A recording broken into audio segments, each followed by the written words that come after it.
So you have a Madonna del Piata. What do you think about it? It's absolutely fantastic.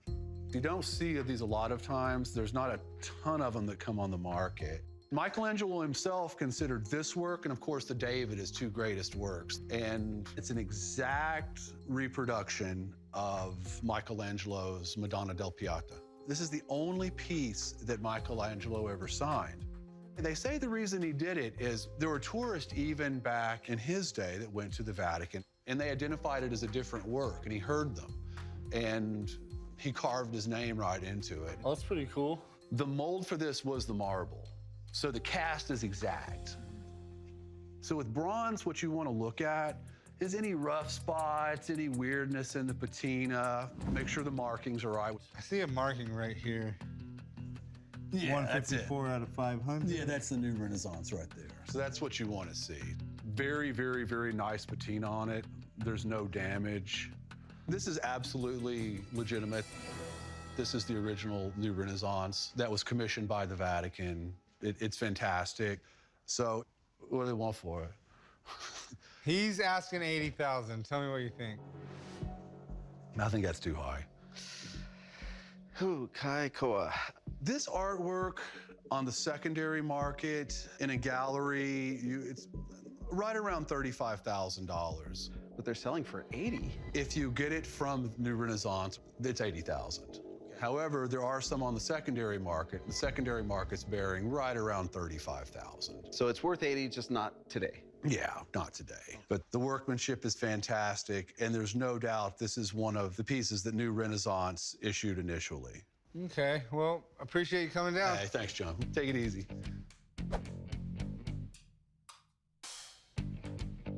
I'm looking at like 20 grand. Oh.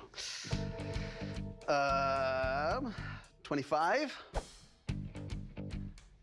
23,000 is where I feel comfortable. Okay, I got a deal for you. I'm like the barter king, so I trade for everything. I saw you had 100 pounds of silver, and that's about $24,000 if my math is correct. It'll get it out of your way, you'll get this out of my way. Yeah, so long as the math checks out, I can do that deal. Okay, All right. let's check it. Meet me up at the counter, I'll bust the calculator out and figure out where we're at. Thank you very much. Sounds good. All right. I'm thrilled. I made a sale today.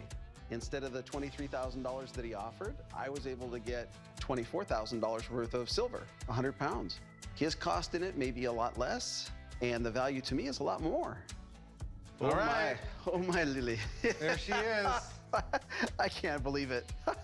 Nice doing business with you. Thank you very much. I love it. I'm making this deal because I'm gonna show Rick how to buy something with something in the shop and then turn around and make a profit bigger than the profit I could have made if I paid cash. Out we go. Hey, what do you got here? I got a 1950s Las Vegas Club $5 chip. Yeah, I'll give you $5 for it. You mind I look at it, Chumley? $5. No. Probably give him $3 or $4. Chumley, shut up. I've decided to go into the pawn shop today to sell my Las Vegas Club casino chip. Supposedly there's only 8 of them in the world, and I've got one of them. I paid a lot for this chip, but I'm trying to collect chips, and I'd rather have 40 additional chips from different casinos as opposed to tie up a lot of my money in one chip. The Las Vegas Club, which is still downtown, was one of the end places to be. In fact, it's one of the oldest casinos in town. Back in the day, $5 was a huge bet, and a person that bet $5 a hand was classified as a high roller. A lot of the old school Vegas guys hung out at the Las Vegas Club. The Gods, Binions, the Stupecs, they were high rollers. And there's a good possibility they played with this chip. This is one of the rarest chips available. I'd say one of the top 20. The last time I was reading the chip book, there was 8 of these available. That's what I understand. Well, I think it's worth a lot of money. Yes, it is. Most of these chips are in rough condition due to the fact they were used up until the 50s. This chip here is as good as it gets. You want to pawn this? You want to sell it? I would like to sell it. So how much you trying to get out of it? $6,000. I paid you $6,000 for you. It put me in my grave. And from what I understand, back a long time ago, the casino re-glued the center sticker on half of them. And this one hasn't been re-glued, so mine's in a little better shape than some of the other ones. I was thinking about 3,000. How about 3,000 in a trade? What do you want to trade? 3,000 cash for this, plus those 3 statues right here. Frank, Sammy, and Dean. We're trying to sell these statues for 600 bucks, but I only paid 100 for them. So if it's what I have to do to sweeten this deal, that's okay with me. Deal. Write him up, Chumley. I was expecting $6,000, but I got to $3,000 cash, plus the statues, so I'm happy with the trade. I'm going to take my $3,000 and I'm going to go to the casinos. I'm in Vegas. Rat Pack Collectibles is always on the market. This chip ain't. And I'm so damn happy I might crack a smile today. Hey, what can I help you with? How's it going? I got this harmonica.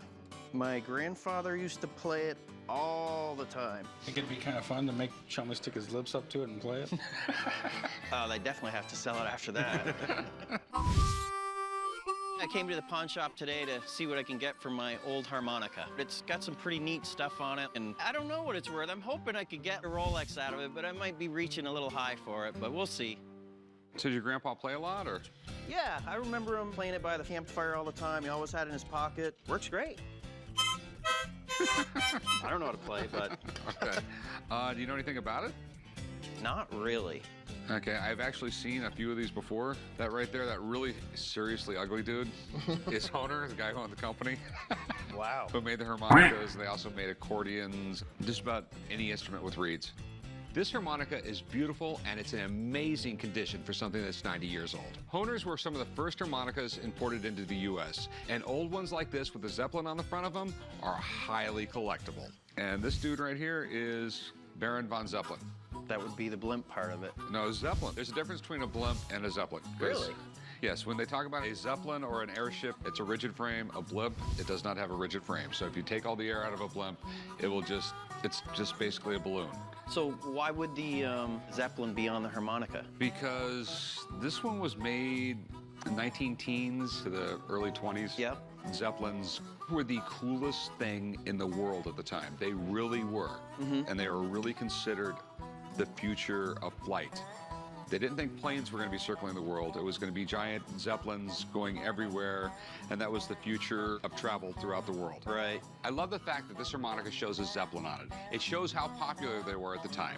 Of course, the Hindenburg blew up in 1937, and that was the end of the Zeppelins. You want to sell it? Yeah, I want to sell it. Okay. Basically, if it didn't have the Zeppelin on there, it'd be worth 10, 20 bucks. This one, I'll give you like $200 for it. Can you trade for a Rolex? No. You can't go 300? No, I'd go 200 bucks on it. 250? I mean, the thing's worth like 250, 300. I'm gonna make 50, 100 bucks off you. I'll tell you what, man. I'll do 200 bucks and a fake Timex I have in the bag. That'll work. All right, let's go do some paperwork. Okay. Come on. Yeah, I only ended up getting $200, but at least I talked him into a Timex. Someone will get some use out of that harmonica, I think. Hi, son, what you got? I am here today to sell my electronic tin toy made by Lewis Market Company. How'd you acquire this, son? I found it in a dumpster. Why can't I find stuff like this in the dumpster? I'm coming down to the pawn shop to sell my electronic tin toy. The condition is great. It's from the 40s. I want to sell it today because it's hanging around in the garage, and my wife is telling me to get things out. I would like 200. Minimum I'll take is probably $80. Basically, you plug it in. These cars go around the track, and they go in through the tunnel, and this is the toll, and they bounce around. This is the original box, but I tried to restore it. There's a copyright date of 1949. This was probably made up to the early 60s due to the fact is when they made stuff back then, it wasn't a one-year process. They made them till they ran out of them. This thing was made by Marx. They were one of the biggest toy makers in America back in the day. I love old toys like this. They come from a time when kids played with something besides computers. Someone wants you to plug it in. Let's see if this thing works.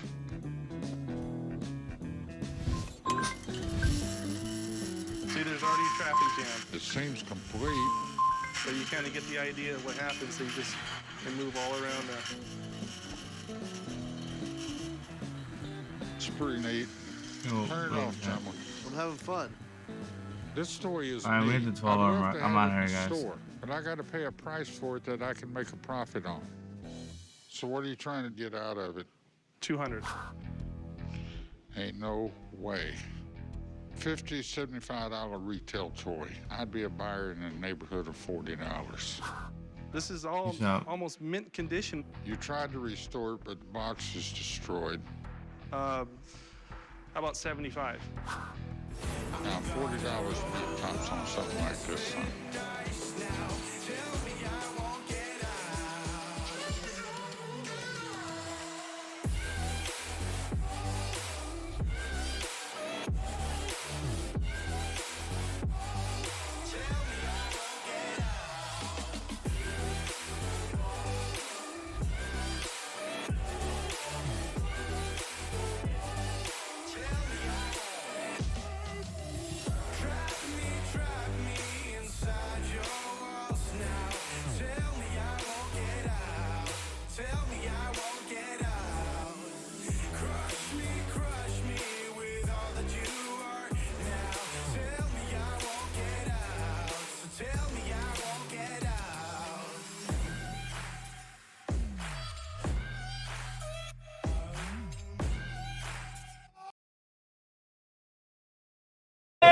Oh, God.